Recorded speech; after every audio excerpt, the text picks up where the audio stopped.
1. A few years ago, I retired from teaching in the UK, and I particularly love stories of malicious compliance from schools. Reading recent stories about MC by students, which teachers had to take on the chin, brought back many memories, so that I thought I'd share one which involved me and my students, and which happened in my first year of teaching, 1981. I was fresh out of college and went to teach science in a secondary 11 to 16 school in a rural town in which a lot of the students were the children of farmers and could be quite a challenge. I was only a few years older than some of them, and I was walking a very fine line between wanting to be liked and having some level of respect and authority. Something which every new teacher will remember. I had replaced a popular teacher and had been given his tutor group, home group, and they weren't making it easy for me. To be fair, I probably deserved it. One of the main protagonists was a boy whose father was a successful farmer who happened to be a chair of the governors and who was always keen to protest when he wasn't happy with something. We'll call him SH, as those were his initials, and this was 40 years ago. The other person involved in this story is the head of year, Geordie, who was an old-timer who had been unsuccessful when applying for the deputy headship, and so there was a fair amount of resentment bubbling away, which he tended to take out on children and occasionally staff. Our school had a uniform policy.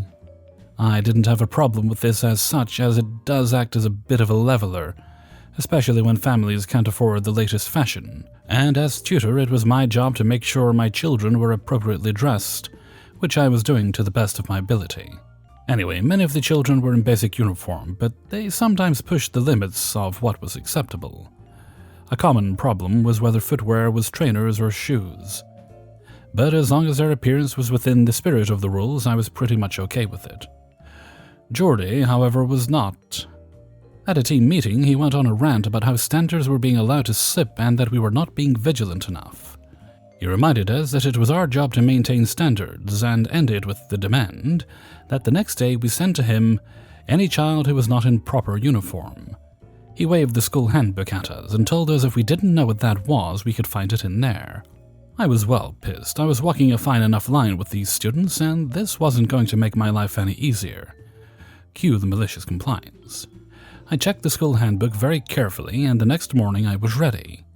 After I had taken the register, I announced that anyone not in proper school uniform would be reporting to Mr. Geordie. There were groans and protests. First of all, I sent a couple of gobshites who were always pushing things too far, but then I began the malicious element. The regulations said black V-neck jumper. Yours has a round neck, down you go. Is that a logo on your shirt? It says plain white here, off you go. The regs also specified plain black socks. They had been written some years earlier and never reviewed. In the early 80s, many children wore white socks. I know. So down went all the white socks, and the atmosphere in the classroom got distinctly more hostile towards me. Then I singled out SH, the class mouthpiece. Down you go, I insisted. He was furious and came right up to me and was almost in my face. He demanded to know why, so I told him. He was wearing black socks, but I had noticed that they had two colored bands around the top.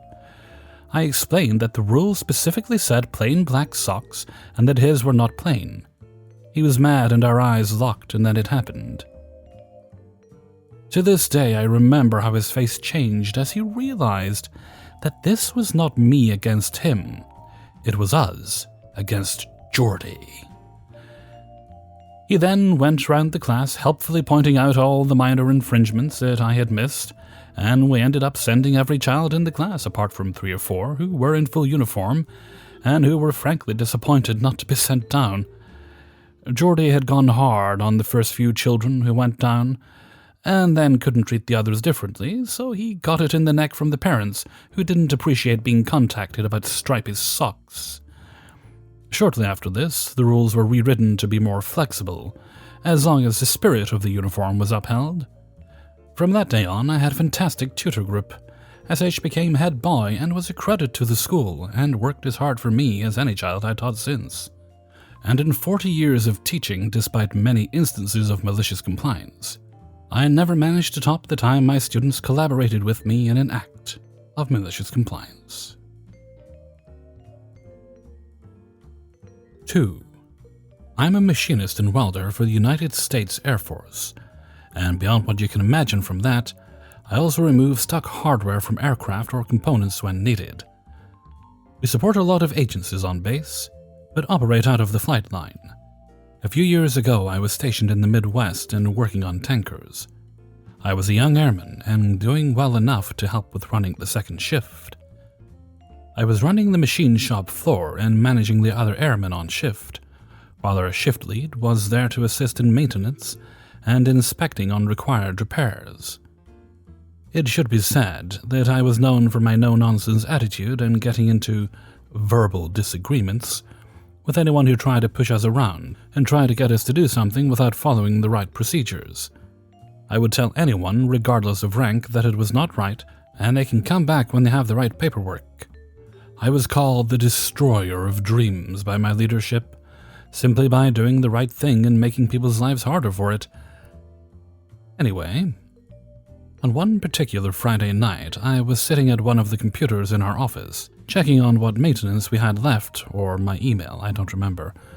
Our production superintendent walked in and said that some crew chiefs needed us to assist with a fastener they broke off in something.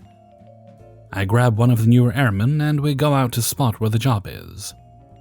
Upon arrival, I have my airman grab the tools to remove the broken screw, while I find out what happened. That's when I met with the guy in charge out there, Jeffrey. He was Master Sergeant in the ANG, Air National Guard. He explained to me that they broke a screw off in their cover plate for the auxiliary power unit. I make sure that the job is in the forms that all aircraft have to track maintenance, and get Jeffrey's guys to put a job in there while I get to work. When I get up there, I immediately discover that drilling into this thing is not going to be viable. The cover plate is flat, but is tilting back and forth on its axis whenever you put pressure on it. Normally you want to drill into something that is stable and not moving around, as you don't want to damage anything. We couldn't get the damn thing to stop moving, and I called out to Jeffrey to let him know that it would need to be brought to the shop to be drilled out.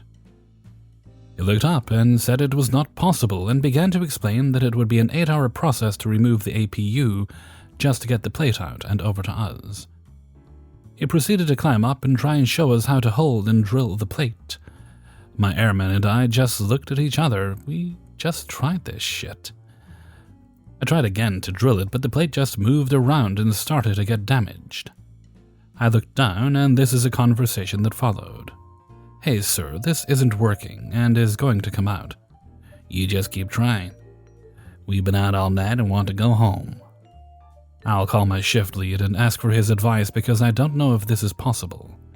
I proceeded to call, and my shift lead told me it needed to come out, and told him how adamant the crew chiefs were. He grabbed our super, and this man told us to give him a moment. He came back and said there were 3 replacement parts on base. Do your thing. I looked down and told the guys that we were clear to proceed. Remember when Jeffrey told me that it was an 8-hour process to just get that plate out? Well, I guess those guys are about to find out what happens when you don't listen to the subject matter experts of screw removal. I begin to drill and have my airmen try to hold the plate in place. What do you know, it still moves around and drills off center and into the threads and the cover plate. This makes the plate unusable and needs replacement.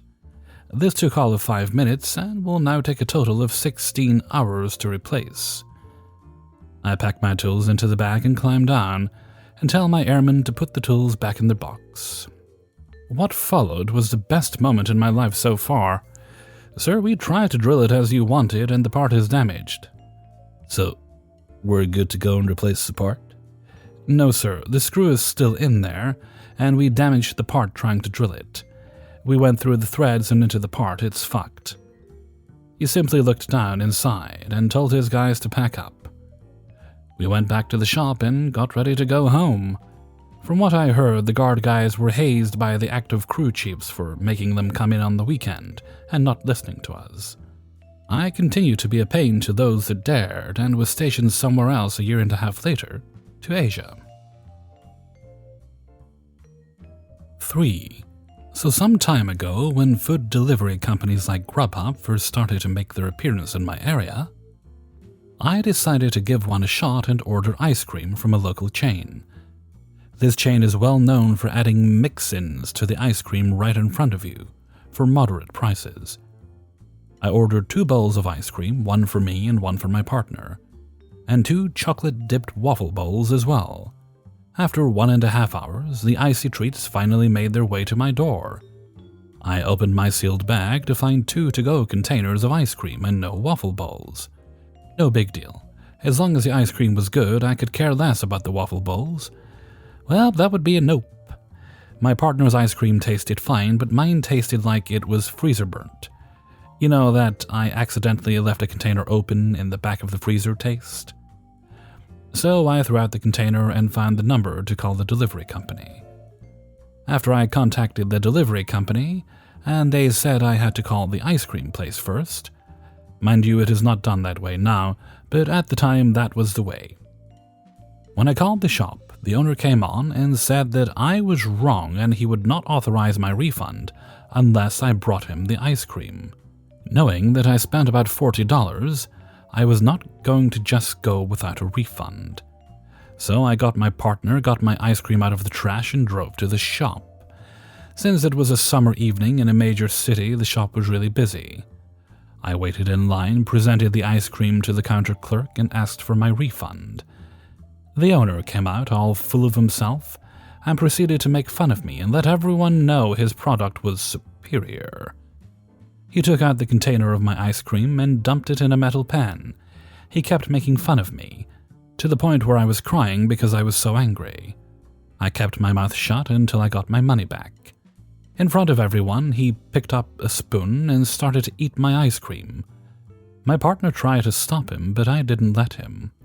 You see, the ice cream was dumped into a trash can that was just outside my back door, without the lid on it, keeping the ice cream safe, because I wasn't planning on messing with it any further. It was in a trash can that had maggots in it, and also the cat crap from when my partner changed our cat's litter box. When I retrieved the ice cream, I scooped up as much as I could back into its container and just put it in the bag, not thinking some idiot is going to actually eat it. The crowd started to shift and they were making fun of the shop owner because of the way he was treating me. He gave me my money back and I vowed never to go to his shop again. Cut to 2 weeks later. I was at work talking to a coworker about my bad experience at the ice cream shop. She said, "Wait, did the owner look like this and have this name?" I confirmed it was the same guy. She then called her sister on FaceTime. The sister was at her family reunion. My coworker did not want to go. Long story, she was trying to save up for school, so she picked up hours that day. And right beside her was the ice cream shop owner. My coworker told her sister to quiet the family and have me tell the story about what happened to me at this ice cream shop and what was in the ice cream. After I was done, it was quiet for a while until the sisters stood up, broke up with the shop owner, and told him to get out. She just kept saying I'm not going to date anyone that ate cat shit. The whole family laughed at him as he left. To this day, I have not stepped foot in that ice cream store, and when anyone asks why, I just tell them how you can't trust the owner to sell you good ice cream if he can't tell the difference between a good product and cat shit. 4. So a few days ago, me and 2 of the people I work with were replacing nozzles and hoses on one of the pivots on the farm we work on. Johnny and the other is Mike. Anyway, what ended up happening was that Johnny would get up top of the ladder to put the hose in. Mike would hand him the hose and cut the hose when it was ready, and drove the 4-wheeler that had all that stuff. I was crimping the hoses and putting the nozzles in. Now it was a windy day, which meant from time to time I would have to hold the ladder for Johnny just to try and keep it stable. But that meant that the crimping and nozzles weren't being put in. At first, Mike would crimp and then I would go through and add the nozzles, and once I caught up, I would start crimping again. But after a while, Mike stopped crimping when I was holding the ladder, so I was starting to fall behind. This went on for most of the pivot, but it reached the point where Johnny took a water break with his dog and asked me to hold the ladder up. As it was windy, and we didn't want to put it back up again. So Johnny is taking the deserved break, I'm holding the ladder, and Mike, well, he was just sitting on the four-wheeler on his phone. Turns out there were 3 hoses behind us that needed crimped and a nozzle added to them.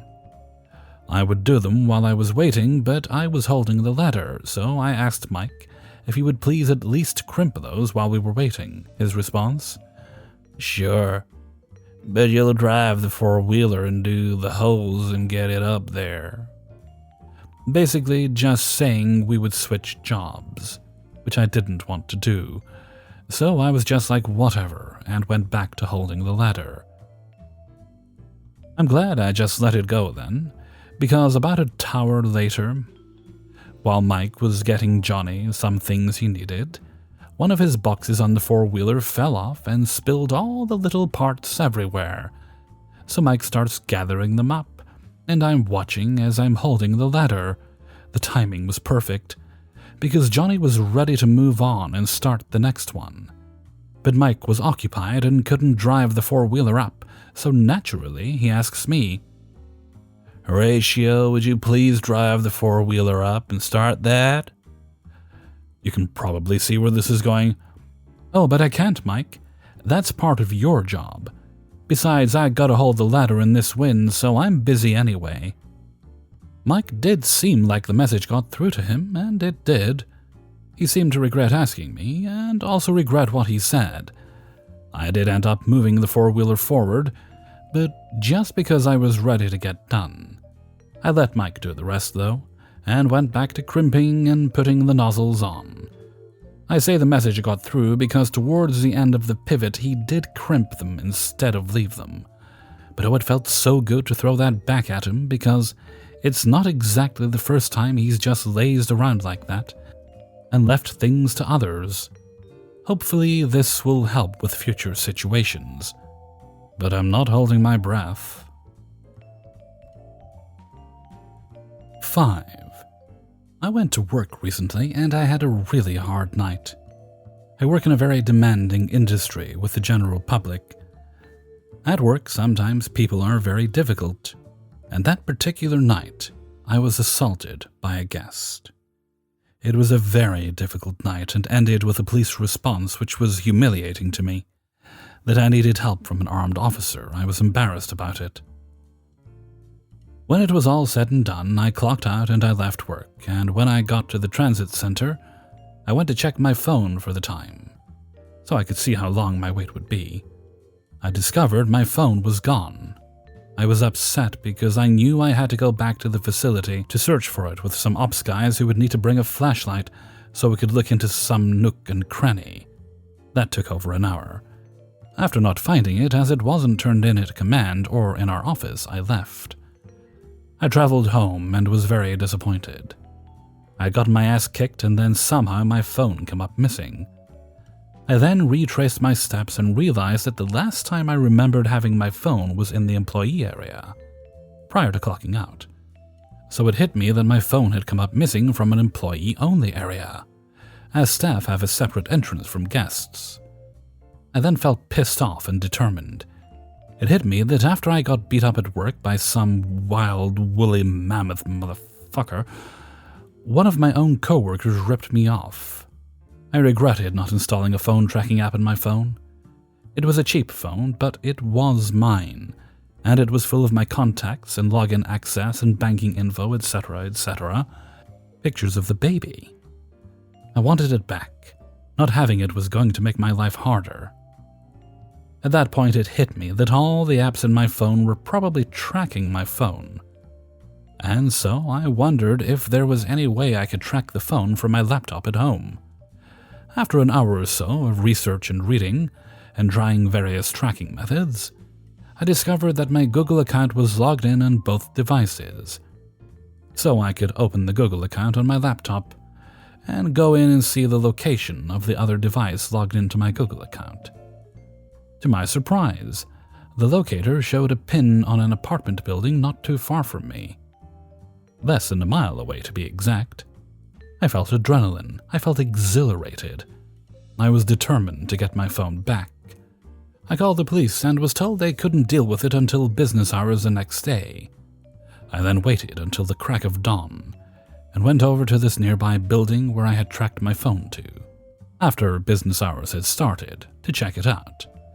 It was a fourplex apartment building, very small. A lady saw me looking in at the mailbox and she came out to talk to me. I told her I was looking for the employee of a certain facility that lived there, and she confirmed that someone who works at our facility did live there. She asked me why I didn't know their name, and I said I was there tracking my phone that they had. She immediately picked up and was in a hurry to take me up there. She gave me the vibe she didn't care for that tenant and was more than happy to help. I went up and called the police from the welcome mat of the apartment my phone was in, to let them know I had arrived, as advised. I made the call very loudly so the phone thief would hear and know that they were cornered. I was putting the pressure on, a little leverage. The door to the apartment behind me opened up then, and the thief's neighbor peered out at me curiously. I smiled and said, "Hi, I work at X facility. Someone who works there stole my phone from the employees-only lounge. I tracked it here with an app. Our facility is a little prestigious, and my job kind of comes with some swag." So this lady smiled this small smile, and she looked almost smug. And she then nodded at me and said, "All right," and closed the door quietly and with a smirk. I had a feeling she didn't like the neighbor either. Then I applied more pressure. I knocked on the door about 20 times, loudly. I shouted that I was an employee of X facility, and that other employee had my phone, but I had tracked it here. Neighbors had confirmed that an employee of the facility lived there in that unit, and the cops were on the way, so send it out. The door swung open. A strange older woman I had never seen before came to the door and handed it out to me. She looked scared and angry. I had a feeling she wasn't the thief, but that they lived with her. She had a pissed-off mom vibe. I went down and told the woman who helped me and brought me in that I had gotten my phone back. I thanked her and left. Then, on the way out, I photographed all the names on the mailbox for that unit. It was a fourplex, and one unit was vacant, so I had managed to inform both the phone thief's neighbors that they were a dishonest neighbor. I could tell, too, that there was pleasure for them in my revenge. It was a loud, bold revenge. On the way home, I was pretty satisfied with myself. I was savoring my victory. My housemates were impressed. I had used a tracker to find my phone and taken it back from the thief while bringing them a public shaming. Then I sent a note to my accounts manager and HR describing the situation. Command knew I was searching for the phone when I left. Ops and security guys had tried to help me find it, so everyone knew it was missing. I told them I had evidence as to where the phone had been tracked to in my device location history. Then I sent the address of my coworker and a screenshot of all the names on the mailbox, one which looked familiar, as I had seen it on a company badge. At that point, the next few times I worked, I waited until people were gathered around me in the employee locker room to tell my tale, telling each group of workers what happened and what I did about it. I then told them to look out for that particular name on another worker's badge. Everyone said, yeah, they'd worked with someone with that name before. That's who stole my phone after I got beat up that night at work. Yeah, everyone laughed and laughed. I can only imagine that the thief will never steal another phone again so long as they live, for fear that the owner will track them like a dog to take their property back and publicly shame them. I still smile to think about it. It was a revenge to savor. I wouldn't recommend that everyone try this when they lose their phones. To work in my facility, you have to pass like 7 state, federal, and corporate background checks. So I assumed the thief was harmless. But not all phone thieves are safe to confront. So do not try this at home. As for whether or not they were fired, HR and my accounts manager never got back to me on that. I don't think they will feel they can tell me if any actions were taken. I worked a few times after that and didn't run into the worker by that name, so only time can tell. I didn't want to push HR and my manager about it, because a lot had already happened as someone had assaulted me at work, and I was focusing on pushing them about that instead.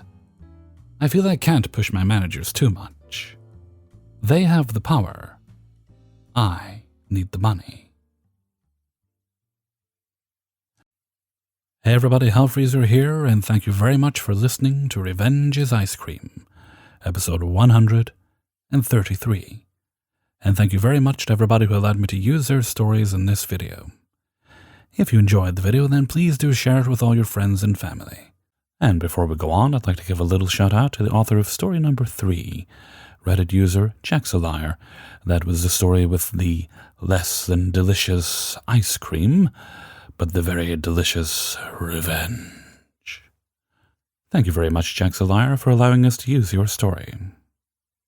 Yes, we do have a birthday shout-out today, so let's take care of that, and I'll be a smart, organized Hellfreezer. And today's shout-out goes to Danielle, and this comes from your partner, Dan. I hope you have a lovely birthday today, Danielle. What? It's the 19th. Oh, well, that's good. It's a Tuesday, so that does give you, as per Hellfreezer rules, you're allowed to celebrate for the rest of the week. In fact, I'd celebrate right through to the end of the following Monday. That'll be the 25th. Why not? Go on. Treat yourself. Or rather, get Dan to treat you. That's their job. Okay, let's see. Now, before we go, we're going to sing. Actually, before I start the singing, I'm not sure how I'm going to do this. I'm recording a little differently than usual because, as I may have mentioned, I'm not sure. I've mentioned it to some people. I'm getting ready to start taking gigs, or rather, start submitting myself for gigs, putting myself out there to get gigs on Fiverr. And there are other sites as well I've heard of I may try. And so that means making sure that my audio is in a condition that will make people go, ooh, let's give that person money. So that's what I'm doing. You might notice my audio sounds a little different, a little more intimate, because I'm closer to the microphone than I usually would be. And I've also been doing some additional post-production processing with adjustments to the EQ to enhance the voice as much as I can without making it sound fake, obviously. Just basically things that everybody does to their voice to make it sound their best. A little more than usual, plus the additional steps I usually take. And I think it does sound a lot better, but it does mean I'm a lot closer to the mic, so I think we'll move back a little bit from the mic while we sing Happy Birthday. Happy birthday to you.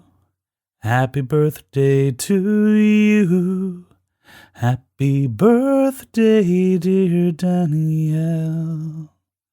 Happy birthday to you. Okay, and I think we'll wrap things up there for now. So until next time, thank you very much for listening, and take very good care of yourself.